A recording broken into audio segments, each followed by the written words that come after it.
Presiden Jokowi ditegur personil pengamanan Istana Kenya saat upacara penyambutan Kepala Negara pada 21 Agustus 2023. Peristiwa berawal saat Jokowi memeriksa barisan namun tidak memberikan hormat kepada komandan upacara. Ia pun terpaksa memutar untuk memberikan penghormatan. Menurut Deputi Bidang Protokol Pers dan Media Sekretariat Presiden B. Mahmudin, hal ini terjadi karena perbedaan tata upacara militer dan aturan keprotokolan negara.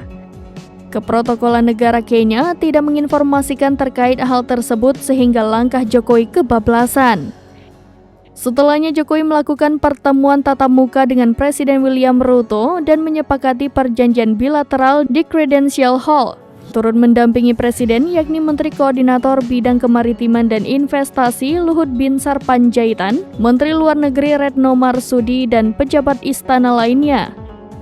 Deputi Bidang Protokol Pers dan Media Sekretariat Presiden B. Mahmudin yang mengikuti kunjungan kerja Presiden ke Kenya memberikan penjelasan terkait peristiwa Presiden Jokowi saat salah jalan di upacara penyambutan di Kenya pada Senin 21 Agustus 2023. Menurut B, hal itu terjadi karena adanya perbedaan tata upacara militer dan aturan keprotokolan negara yang berlaku.